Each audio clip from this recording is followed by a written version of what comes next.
Good evening, ladies and gentlemen, and welcome to our second episode of our Global Food Staples online event. My name is Gil. I'm one of the event managers here at the Wine Society, and I'm joined as ever by my colleague and professional chef, Paolo. Hello, good evening. Good evening, Gil. You well? Very well, thank you. How are you? I'm very well, thank you. Excellent.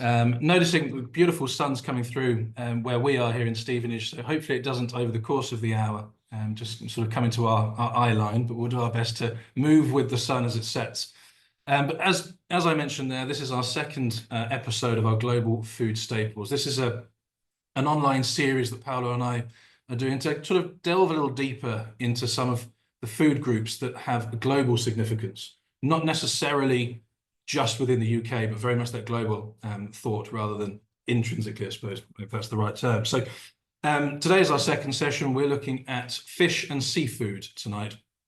And before we kind of set the scene of what we're doing there, we're looking at the hows and whys. How has fish and seafood become such a global significance? Because we don't consume as much here in the UK as certainly other countries do. We'll cover a little bit of that shortly. But to help us navigate the waters, pun very much intended, but apologies for it nonetheless, of this fish and seafood, what Paolo and I have done is we've created a selection of 4 different dishes to help us talk a bit about fish and seafood from a global scale. So we've got 4 delicious dishes in front of us from 4 different countries across all 4 continents, or from 4 continents. So really, as much as we can within an hour and within 4 dishes, hopefully sort of show how broad the scope is of fish dishes across the world. Yes. So we've got one from the Americas, we've got one from Britain, here in Europe, we've got Africa, and we've got Asia as well. That's right. right. Am I right? Yes. Excellent. And perhaps, members, some of you are joining us with one or more of the dishes. We've also paired those with a wine each as well. So maybe you're joining us with a pairing, maybe you've got more than one, maybe there's a group of you, or maybe you're joining us with just the screen in front and no wine or food. Whichever it happens to be, as always, we'd love to hear from you. Do please get in touch, use the chat feature here on Zoom to talk to us and indeed to each other, and we can swap stories of what different fish we've had, perhaps on holidays, or perhaps some weird and wonderful fish dishes that are less tried here in the UK. If you have any questions for Paolo and I, please do pop that into the Q&A feature here on Zoom. Just that way, if there is a rich vein of chat in the thread, a thread of chat, we might lose your question. So if you pop that in the Q&A, we've got more chance of seeing it, hopefully a chance of answering the question as well, depending on how difficult it is. And finally, in terms of housekeeping, if you have any connectivity issues, any technical difficulties, please do get in touch. You can do that either by emailing us, that's tastings@thewinesociety.com, or within Zoom, you can private message us via the chat feature, or you can click on the react, which is that heart button just at the bottom of your screen, and then raise your hand. That'll pop up and we'll see that and we'll do what we can to help resolve the issue. Hopefully, of course, that doesn't happen. No. There'll be no problems. Well, we never had this sort of problem before, Gil. So oh, now you've said it. I think you're pretty much organized with this. Now you've said it, though. Now you've said it.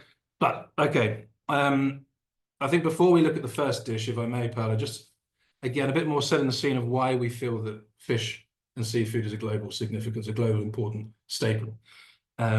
First and foremost, a little bit of history. I'm not going to talk too much on the history, just a few little bullet points, but there is strong archaeological evidence that Homo sapiens, this modern human, we have been hunting and consuming fish, whether it be sea or river, for hundreds of thousands of years. Yes. At least I think there's evidence in a South African sort of sea cave going back almost 200,000 years. That's right, 165,000 roughly, yes. Roughly 165,000. But it's interesting sort of having a look at what has developed in terms of how we're eating fish and what sort of fish we're eating. So in ancient Egypt, there was lots of fresh fish consumed. Fresh and dried fish were consumed, caught from the River Nile, but it was a hugely important source of protein and a hugely important dish within the diet. In ancient Greece, what was quite interesting is, depending on your wealth, depending on where you live geographically, would differ as to how you have your fish and what fish you have. So if you were fortunate enough, anyways, to live on the coastline or in any of the Greek islands, you would have much more fresh fish in your diet. Things like octopus, squid, shellfish, things along those lines. But if you lived in, say, Athens or one of the more inner cities away from the coast, away from the islands, you might still have a bit of fresh, but it would mainly be dried, salted, so yes, some sort of yes, protection, I suppose, cured, so they can sort of yes, stand that journey, I would suspect. yes. And that would be more like sardines and anchovies. They do quite a lot of cod as well, especially cod. you know Europe. Let's say Portugal. They're quite Mhm. they are quite famous for the bacalhau, what they Yes, call so that's salted salt cod. cod. Yeah. Yeah. So this is I think it was one of the first ways that they sort of preserve fish, rather in oil or in salt. So yes. Yeah. The last bit on the history here, and I'm only going to say it because I quite like the potential romantic notion of this, is that I don't think the Romans brought the art of eating fish into the British diet, but they certainly increased the amount of fish that we ate here in Britain. But what I like, and again, I hope this is true because I like the kind of connection to now, but Romans typically would eat, or the majority of their fish they'd eat on a Friday. Yes. In part, I think to kind of honor the goddess Venus. But what I love is, of course, these days, if we fast forward to present day, a lot of the time by the end of the week, come Friday, many of us, and perhaps Fish and many of us chips. on the call, Also, yeah. we're thinking Friday is a Yes. fish and chip day. Yes. So I love how there's the potential, at least, that we've stuck to that, and all these years later, we're still fish on Friday. Yeah, and like you said, coming from the Roma, I think it's again, my family was always very Catholic, but we always, since I was a kid, always mom prepare fish on a Friday because Friday was the day to have fish. Mhm. So yes, I think we're still doing it these days. I actually, I mean, we had some fish before, but usually if I'm home, I'm thinking fish and chips or something to do with fish. Yeah, yeah. And of course, for those joining us live, today is Friday That's as right. well. So we're going to continue. Excellent. Yes. Yes. But you can watch this on any day of the week. Yes. And you can eat fish on any day of the week. It would be poignant to say. Well, they say that people should eat fish at least twice a week. Yeah. You know, there's a lot of, it's protein, and then oily fish has got a lot of omega-3 as well in it, which, is quite good for your health. Especially summer days now, I think it sort of calls for a fish, because it's light. Yeah. Yeah. Yeah. So before we start on the first dish, if I may, we've talked a little bit about the history there and the connection, perhaps romantically, as I said, there with the UK and eating on Friday, but fish is consumed widely across the globe. Most countries have some form of fish, seafood in their diet. Admittedly, understandably, countries that are landlocked, say Mongolia, I think springs to mind, Afghanistan, they don't have a great amount of fish, if at all, in their diet. But then you've got, conversely, those like Maldives and Iceland, where they consume a great deal of, they make up for that. Yes. So we've seen over the last 60 years, global consumption of fish and seafood has increased by more than double.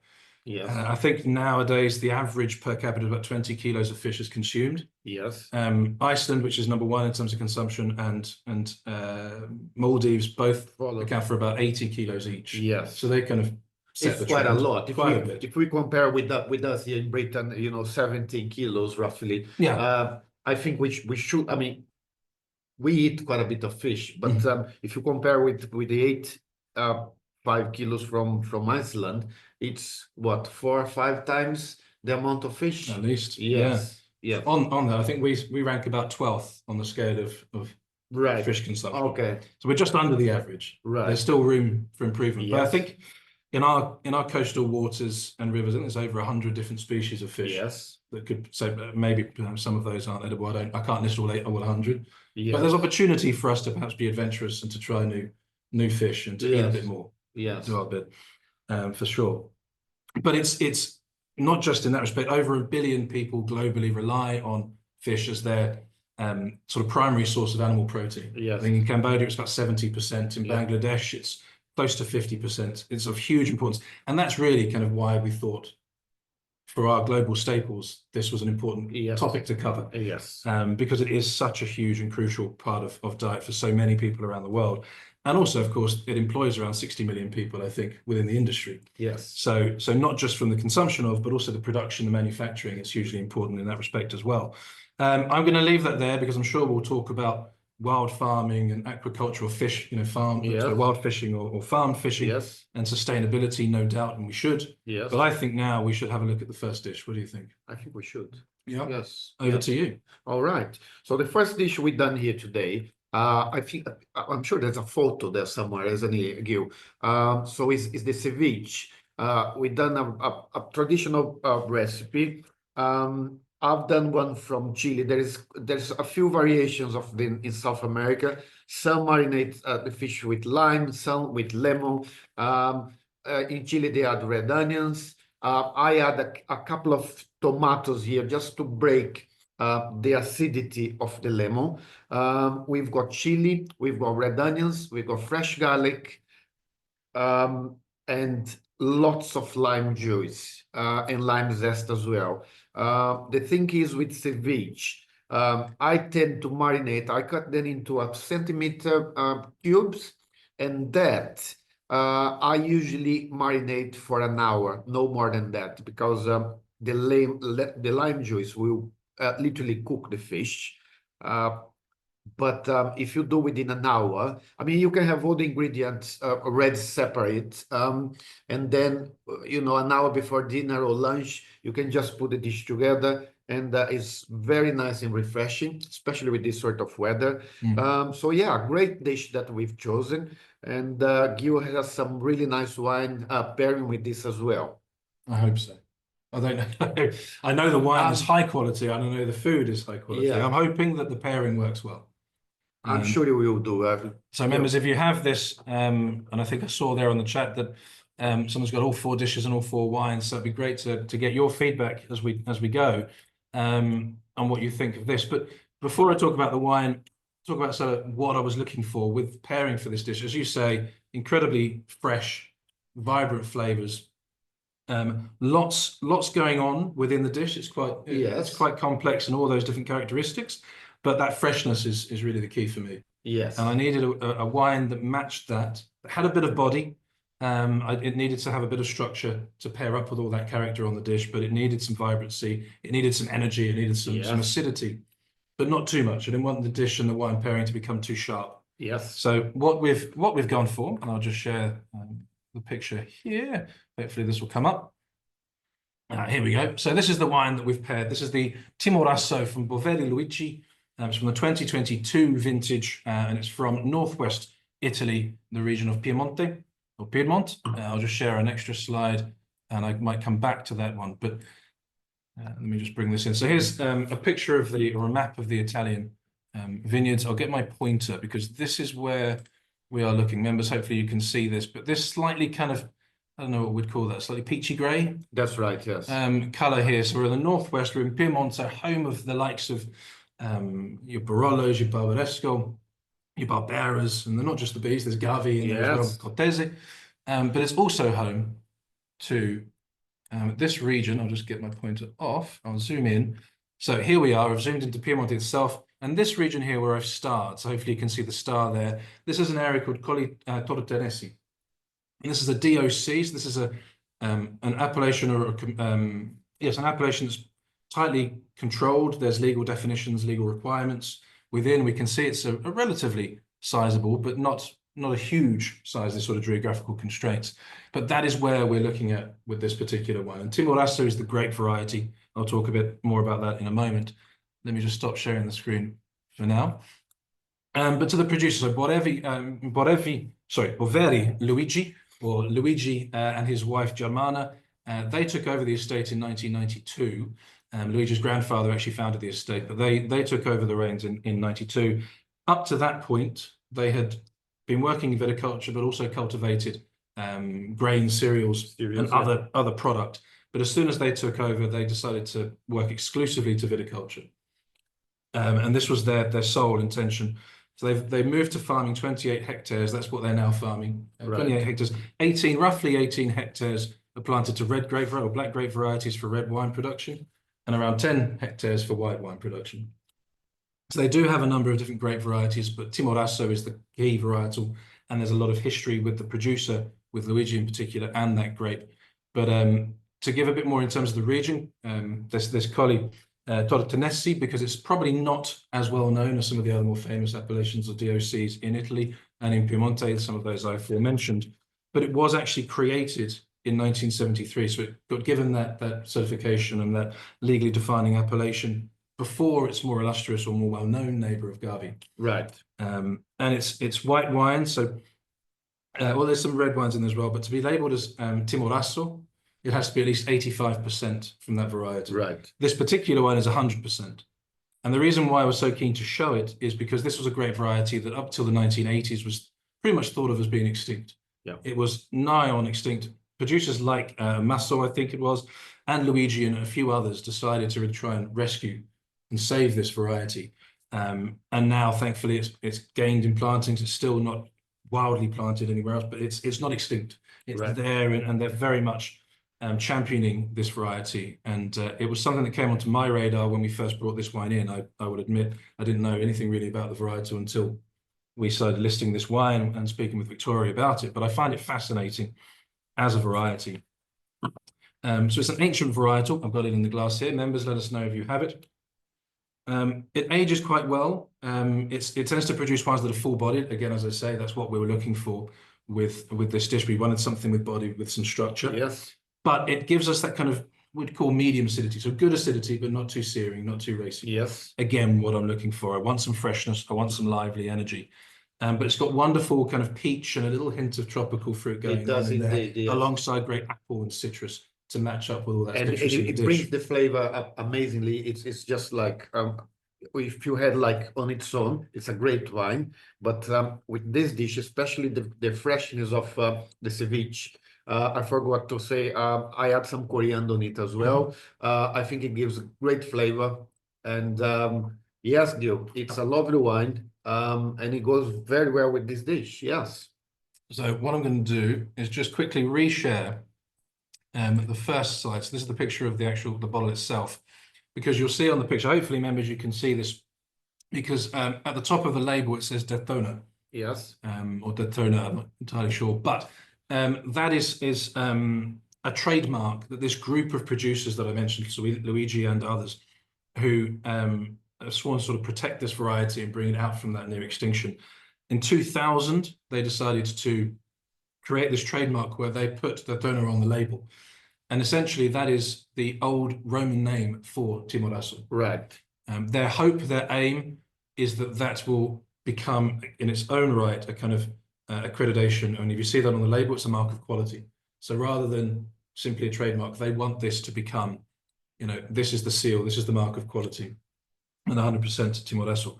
But it works quite nicely with oak. It's got a good affinity with oak, despite it being an aromatic variety, which typically don't have a great affinity with oak. This one is 100% stainless steel. Right. It was aged for about 12 months in stainless steel with a bit of Lee stirring. That just gives us a great mouthfeel. It adds some body and structure to the wine. Yeah. And also a little bit of a kind of biscuity character. There's a little bit of a savouriness there that I pick up. And then after that 12 months, it sees another 12 months aging in bottle, just to marry everything together, just to settle, and then it's released. But I think personally, as a wine, I find it's a fascinating, thoroughly enjoyable, great variety, thoroughly enjoyable wine, and hopefully it works quite nicely with the pairings. Yes. Yeah, Alistair, I think it's a great pairing. We think the wine improves the dish. Brilliant. Yes. And of course, food tends to be, in terms of that relationship between food and wine and the pairing, food tends to have more of an impact on wine than wine does on food. Well, a little more, but yes, they both work so well together. Yes. And I think, yeah, the wine brings out some of the characters in the dish more. It brings out some more of that lemon and that freshness and the citrus. Yes. But also we get a little bit more of that peachy fruit character, I think, that also comes through. Just almost a kind of a roundness and a little creamy. Yes. A little on there, but hopefully a good start. It is indeed. Lovely.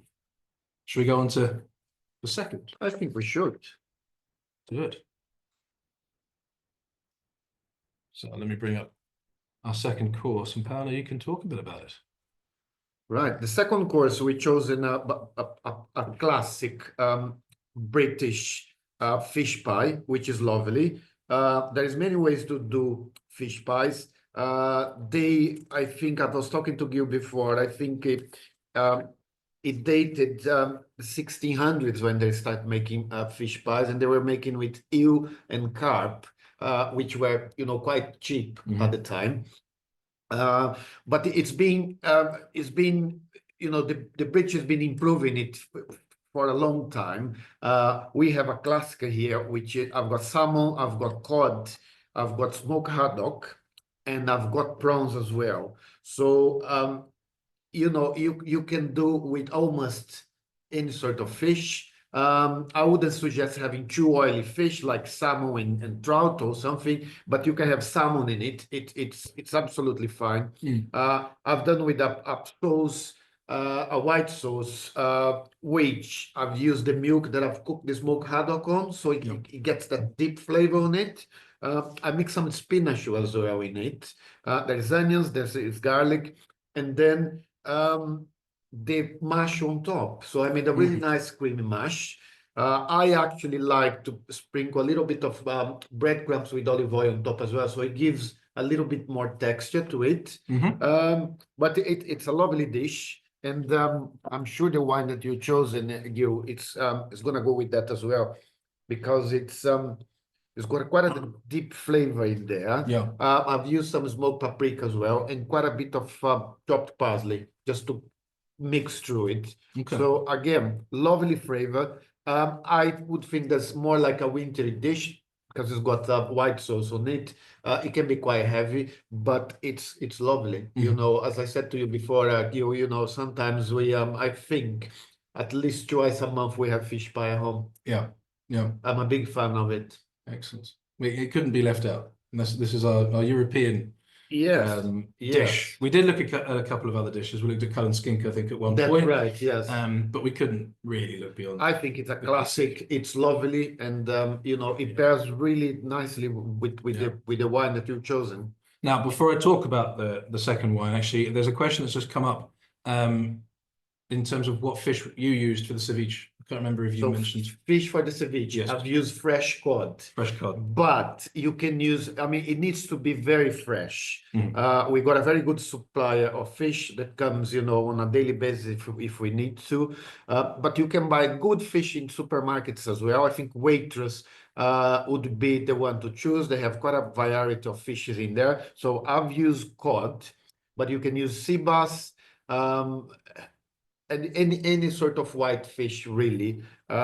You can do it, you know, you cut in cubes, and then the lime juice and the other ingredients will do the job of cooking it for you. Now, you mentioned breadcrumbs. I do like my breadcrumbs on top, and that's reminded me of a couple of well, sort of results, I suppose. So the Marine Stewardship Council, who I think are wildly sort of they are very much involved in creating, you know, sustainable sort of labeling. Are they not? So where us as consumers, when we go to the shops, we see they've got the labels on the fish, so we can trace right down to source, make sure they're ethically and environmentally sustainable. They, a few years ago, did some research about, or interviewed and did a survey on a number of Brits on our knowledge of fish. And there's a couple of pieces. I'm just looking at my sheet here because there are a few bits that I thought I've got to include this, because there were some revealing answers about how much we know or indeed don't know here in Britain. Now, I don't know how many people answered that. I don't have that data. But one of the things I thought, and this is why you reminded me when you said breadcrumbs, is apparently one of the results was 43% of Brits admit they only eat fish if it's in batter or breadcrumb. Which I thought was quite an interesting a fact I hoped would be relevant. I can put this in in the mix. Another one on the same topic is that apparently in 2023, if you lined up side by side, you know, or head to toe, whatever, with all the fish fingers that were bought in 2023, they would go around the earth almost 4 times. That's a good, very nice information. Threw that one in there. It's great. And I'm a huge fish finger fan, so I'm part of that. But I told my son I'd get that in the call, in the session. So I've done so. But we also say about 52% of us are self-professed fish lovers, and we're very, but over 70% of us said that we would be adventurous and would be willing to try new fish. So that's good. Yes, that's good. It's always good to be adventurous and try new things. But back to the wine that we're pairing. So back to this second dish, and let me just share with you our second wine, because I can see a few members have already been trying. Absolutely fantastic. I'll have a look at those comments in a moment. But this is the wine. So José Pariente Verdejo Fermentado de Barrica, from Rueda. So barrel fermented Verdejo from the José Pariente estate in Rueda. And if I bring, so my apologies, it's quite a small map. I wasn't quite able to zoom in and not lose the sort of pixels here. Excuse me, but there's a star just here towards the kind of northwest. This is Rueda. This is the region of Rueda in Castilla y León. So within here, we've got the red wine producing regions of Toro, of Ribera del Duero. Yes. Possibly, if you're red wine lovers and Spanish red wine lovers, maybe a little more familiar with those than you are with Rueda. But Rueda is a region really synonymous with the Verdejo grape variety. And it's a wonderful grape. These days, I think there's a little bit more Sauvignon Blanc being planted to pair, but historically, lots of barrel fermented, sort of sweet wines or fortified Verdejo was produced in this region. But a few years ago, well, a number of decades ago now, a producer there sort of realized that if we control temperature, if we go stainless steel and we pick at the right time, not over or late pickings, we can help preserve the freshness, the acidity, and the vibrancy. And that's what consumers are wanting. That's what us as consumers are wanting in that period. And so from then, they've never looked back. Yes. And so now when we think of Rueda, we think of these fresh, lively, stainless steel typically, to preserve all that lovely freshness and delicate characteristics. But this wine is barrel fermented, so there's that little point of difference. I'll get to that in a moment. But Jose Pariente was a wine grower here. So we're about 90 miles or so northwest of Madrid. He sold his grapes to other producers to make wines, but he also kept a little bit behind back and made his own wines as well. In 1997, his daughter, Victoria, she created a wine with Jose Pariente as the label in honor of her father, who was sadly passed away not too long before then. She took on the estate, as I say, 97 released this wine. In 1998, that was their first commercial wines were released. Up to that point, as I say, they were producing wines, but for the local market, for the village and town. Victoria's children, so Martina, Ignacio, are now very much involved in the estate, and they've taken over the running since 2012, so about 15 or so years later. And right from the get-go, and certainly now, the whole business is built on this firm sort of social responsibility, environmentally sustainable ethos. In fact, in 2022, they gained certification for sustainability. So it's always been at the forefront of what they do. Quality, not quantity, and that is socially and environmentally sustainable and ethical. So it ticks all the boxes of what we're looking for. But as a variety, Verdejo, it's relatively drought resistant. So I'm going to sort of show my glass. I'm not sure how well that comes through. It's relatively drought resistant, which is great for this region of Rueda. It's relatively flat. I've got a picture that I want to show, just to sort of highlight. Here we go. Let me bring this up, because as a region, around it is very Mediterranean. So here's a picture of Rueda, so we can see how flat it is. There's not kind of rolling hills do you get in some, but what they have here is altitude. So on the kind of plateau of the mountain ranges in the central, we're looking about 700 to 800 meters above sea level. So all around them, it's more of a Mediterranean climate, but for them, it's a continental climate. What I mean by that is they have very short, very cold winters, very dry, hot summers. Huge difference between the seasons. But because of that altitude, although they're flat, they don't have that aspect and topography. But at the altitudes, they get a very large diurnal temperature range. So that difference between day and night temperature is drastically marked. And so overnight, the cooling breezes really just go through the vineyards and cool down these vines and allow them just to grow a little bit slower, take their time, reach that full phenolic ripeness, reach their full ripeness and the fruit purity and character, but retain some of that acidity that we're looking for. But it is very low rainfall, so this grape variety is perfect for the region, that being drought resistant. Good levels of acidity. It gives you kind of medium alcohol and lots of green and stone fruit. But for me, I had to pick this particular wine with a barrel ferment. That smokiness, that extra depth, that extra character is what was required for this dish. The dish you mentioned, smoky fish. So I wanted to match smoke with smoke.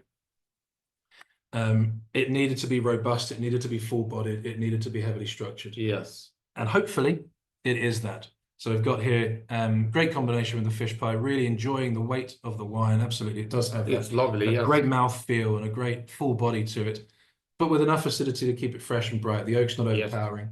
It's wonderfully balanced within the fruit and the concentration there. So it comes from 100% Verdejo. It's 60-year-old vines. They're very old vines producing much lower natural yields of higher quality. And as I say there, it's barrel fermented in French oak, quite small French oak barrels, for about 11 months.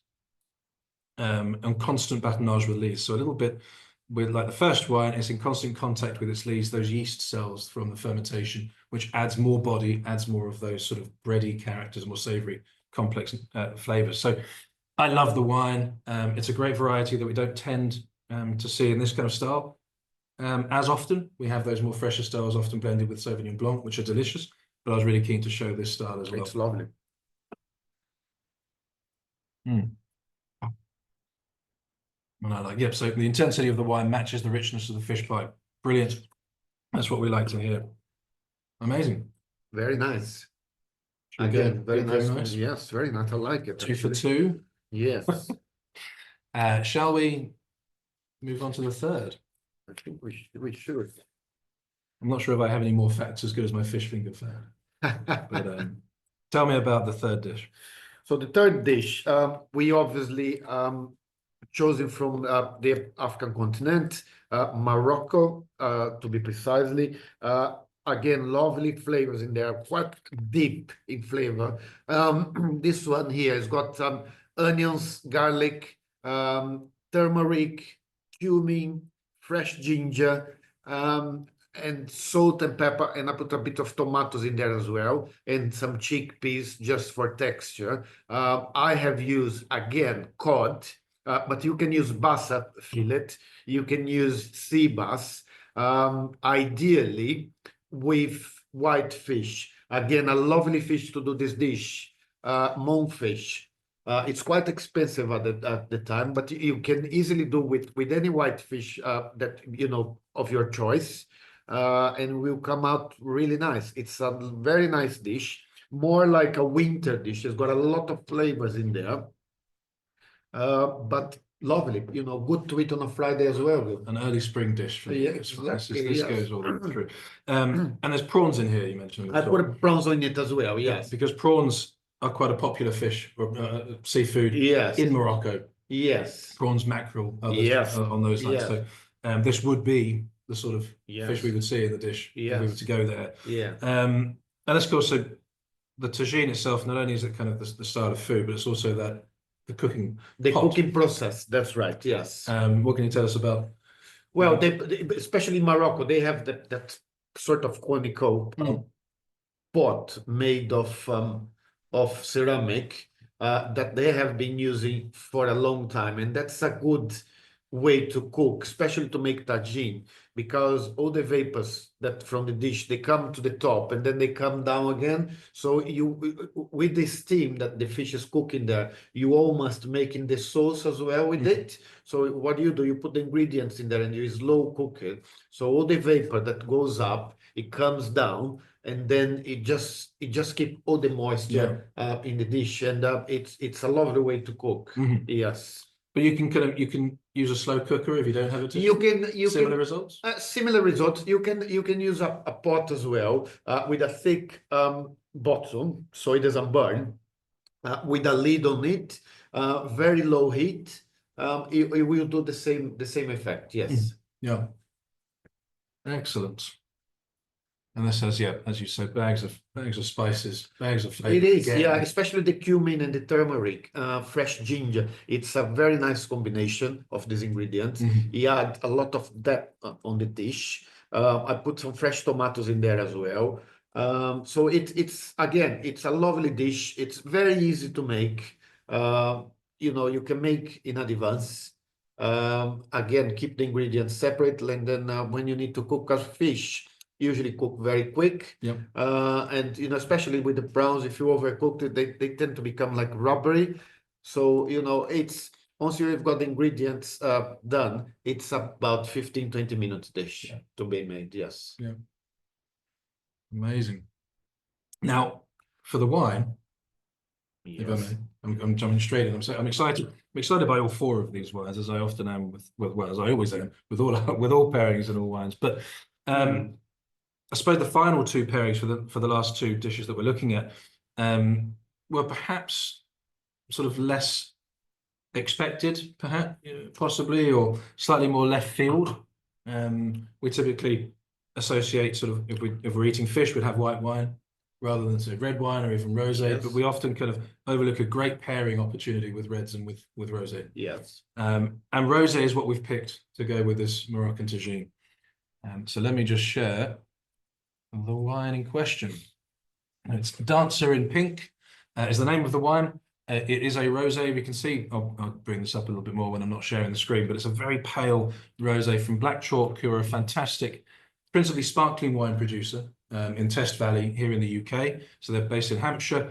And they've been going since sort of 2018. They launched their first wine. It was really a kind of, they started in 2015.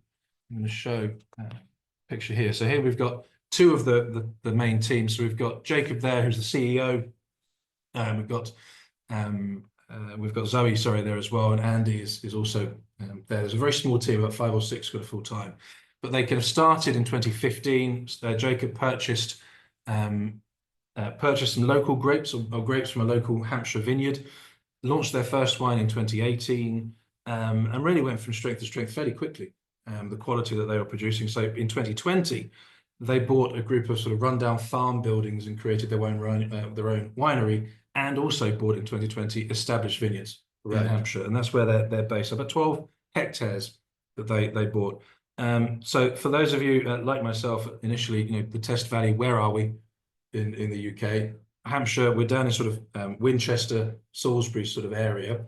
If we see Southampton and then Salisbury and Winchester as a bit of an inverted triangle, Test Valley is somewhere in the middle. It kind of runs that area there, but a beautiful part of the world. I haven't been to the winery. I need to correct that certainly this year. Definitely I need to go and see them. But they make outstanding sparkling wines, but also some really, really beautiful still. They do a Chardonnay, but their very first still wine was this rosé. So here's I think we can see beautiful light pinky color. It really is very pale and delicate color. This was the very first of their still wines that released, I say, in 2020. And they've got 4 vineyards. They have about 45,000 vines total. There's 2 chaps, Jim and James, I think, look after in terms of the vineyard team.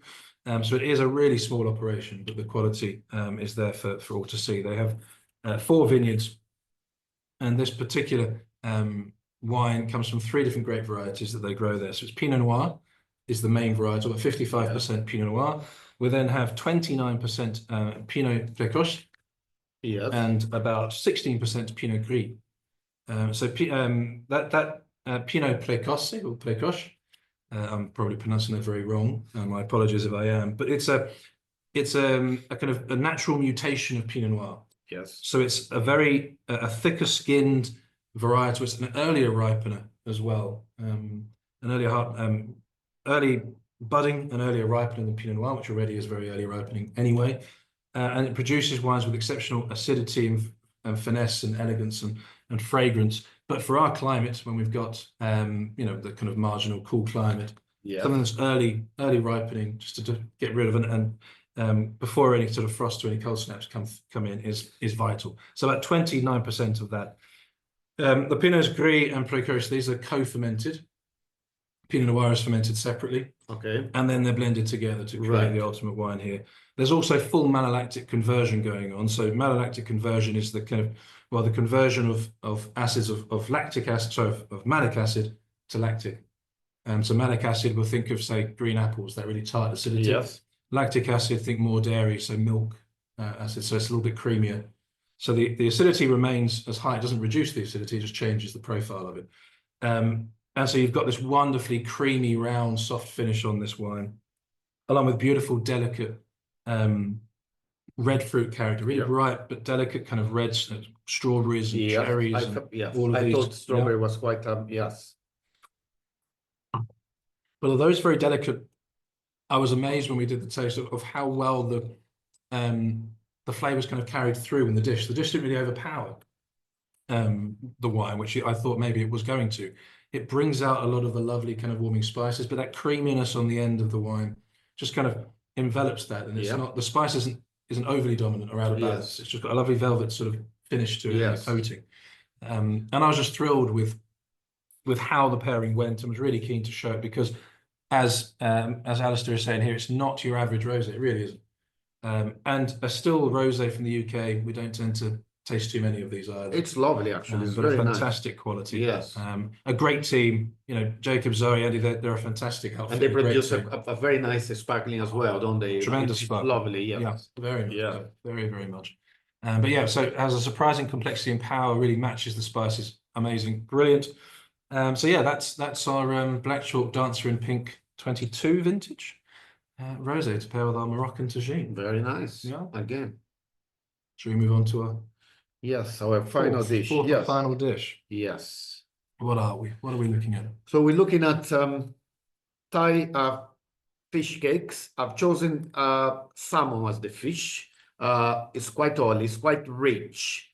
And I think it absorbs quite a lot of the fresh spices from Asia. So we're talking about lemongrass, again, coriander, onions, garlic, ginger, fish paste as well. So yeah, so this particular fish cake, when people say fish cakes, usually they think about, buttered or breadcrumbs on it. This one is totally gluten-free as well. So what I've got here, it's salmon, salt, pepper, and all the spices.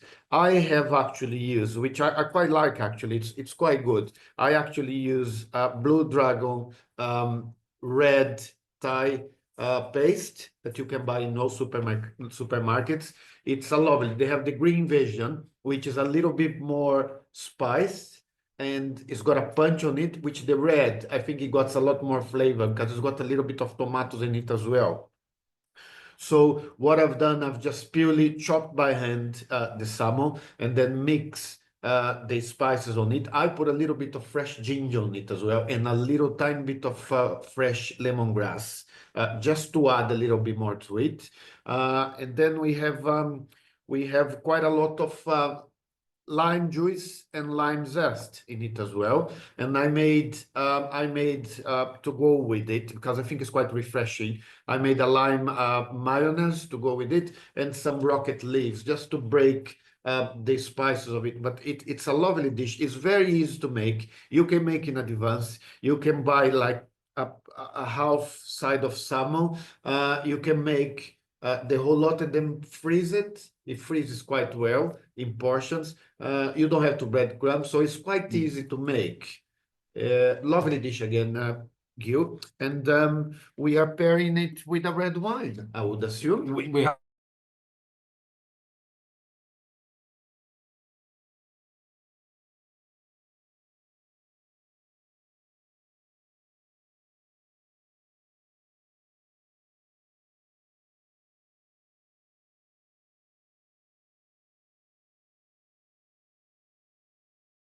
are pairing it with a red wine, but again, cod. Yes. Again, Yes. might be one, but quite rightly, as we know, cod in particular has been such an overfished fish. It's good to allow the populations to rebuild. Exactly. Yeah. In that and not be depleted further. But when I was looking at different fish, fish cakes, and obviously we're looking at Thai fish cake in particular, I was quite surprised by how many different nations have their own version of a fish cake in one way or other. So I noted a few down in Canada.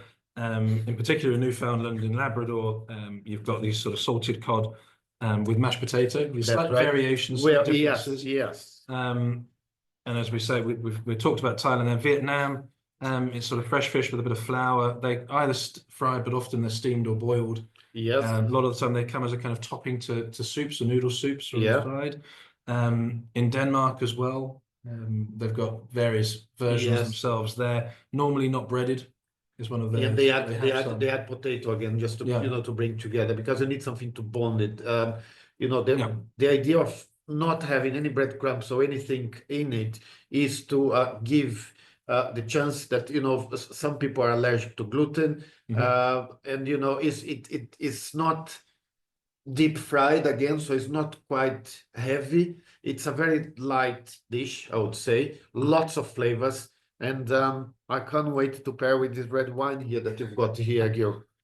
But I was keeping you from, because I wanted you to say a few things about about the different fish cakes. I'm going to have to try different fish cakes from different countries side by side. That might be a personal bit of research over a weekend. Yep. But I'll do it. and I'll let you know. Good, thank you. But the wine we're going. I mentioned before the last wine, we often think white wine with fish, red wine with red meat. This is a kind of traditional pairing that still stands the test of time. And it's there for good reason. There are some great white wine pairings, as hopefully we've seen a couple today, and red wine with red meat pairings as well. But we often forget red wine when it comes to fish.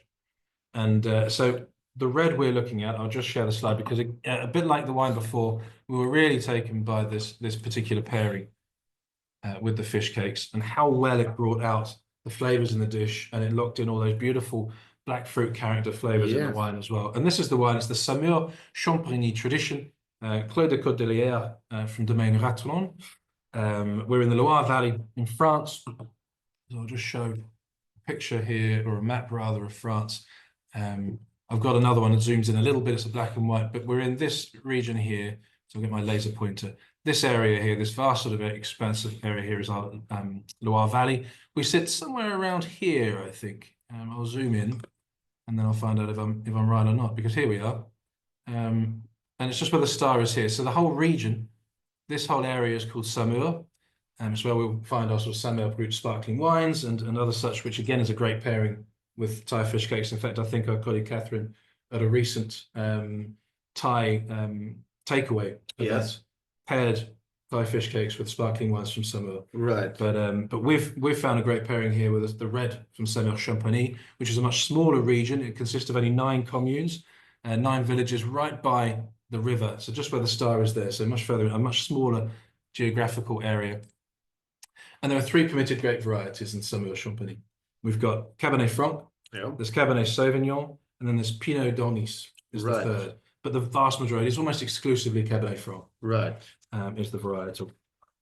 And this particular producer, Domaine Ratron, that's the family. But the name Clos de Cordelière, it comes from its ancient roots, so it's about 400, 500-year-old roots. Yes.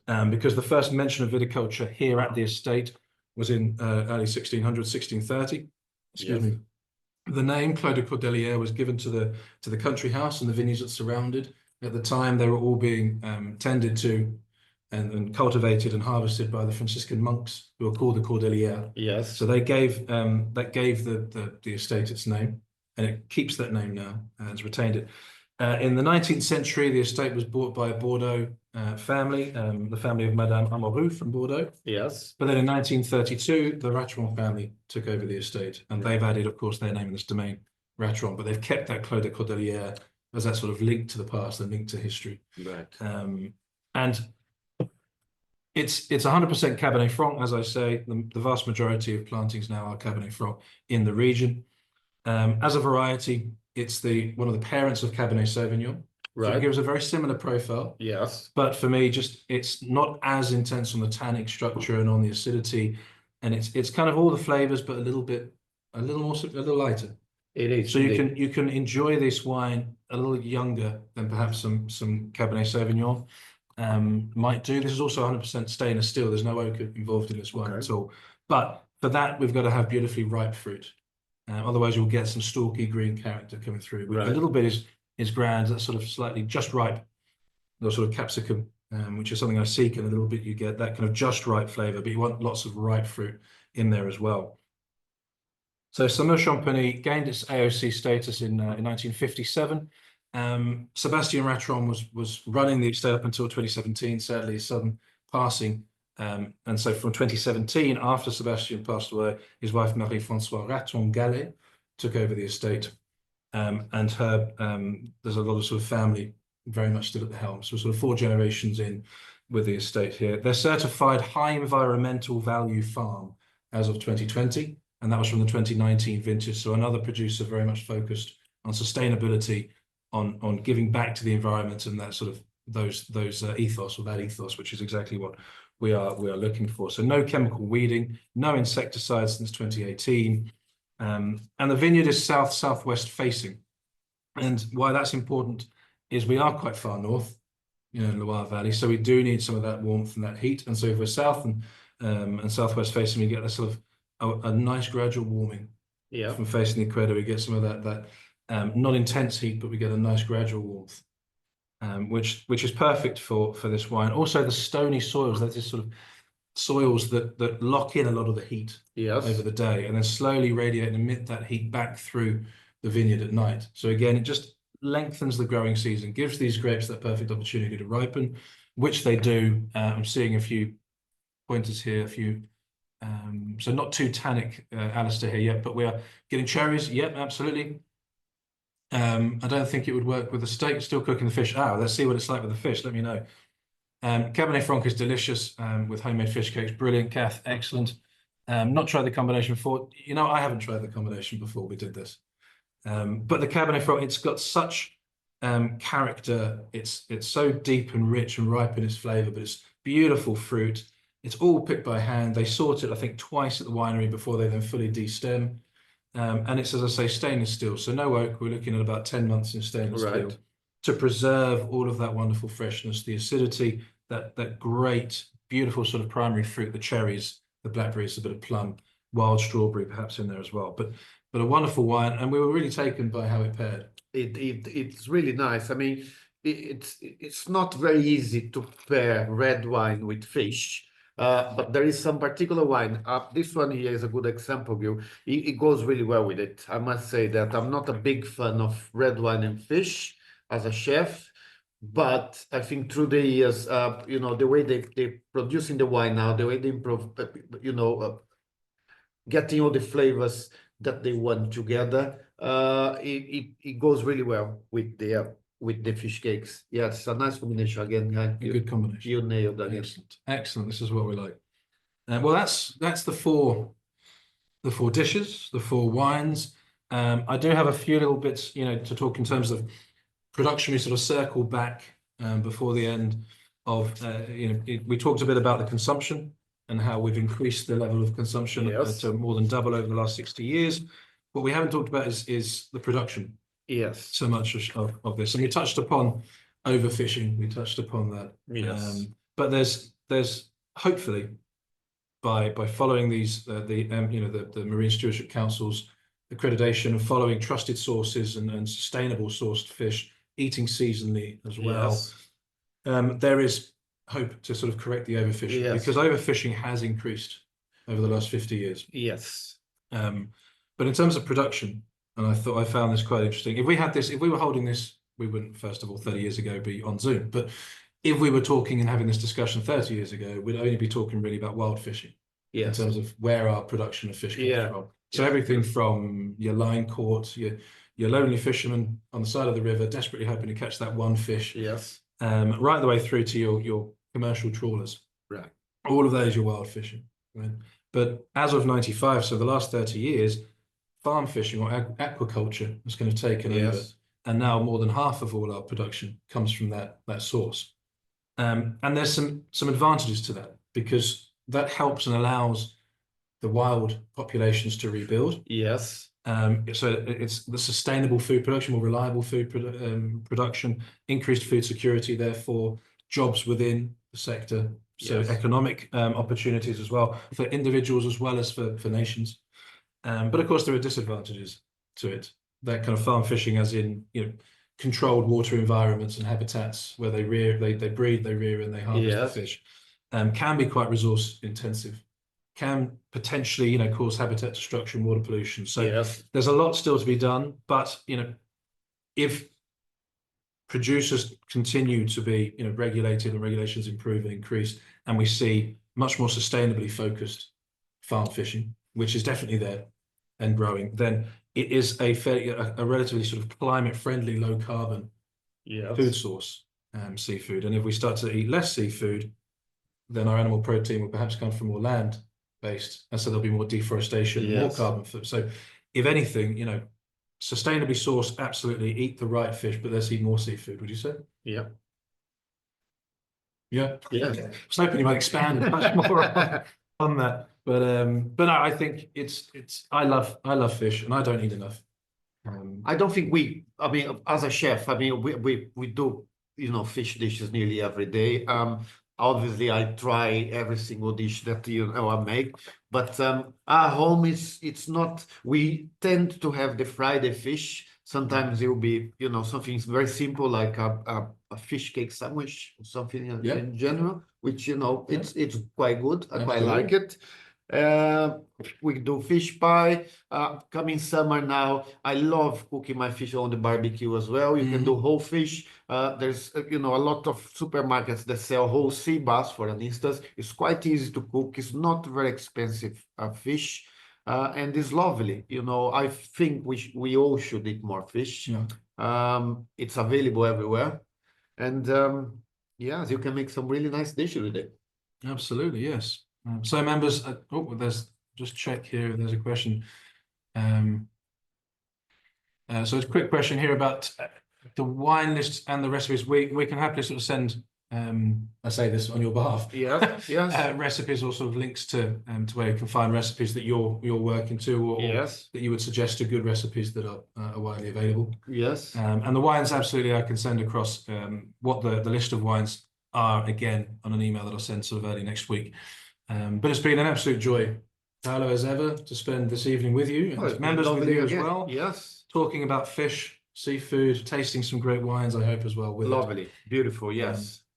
we are going to be looking again at our next installment of this, so hopefully in June. What are we now? We're in March. So hopefully End June. of March already, yes. And hopefully that event will be on online very soon. But that and our other food and wine event that we do online, our What Grows Together Goes Together. That's right. Where we look at a particular region or country. I think we'll typically sort of look at a region and the different dishes from there and the wines to pair with, and just put that to test. Do the wines and food that grow together really go together? It does indeed. But members, I hope you've enjoyed this evening. Have a great rest of your evening. Enjoy your weekend and look forward to seeing you at either an in-person or online event very soon. Thank you.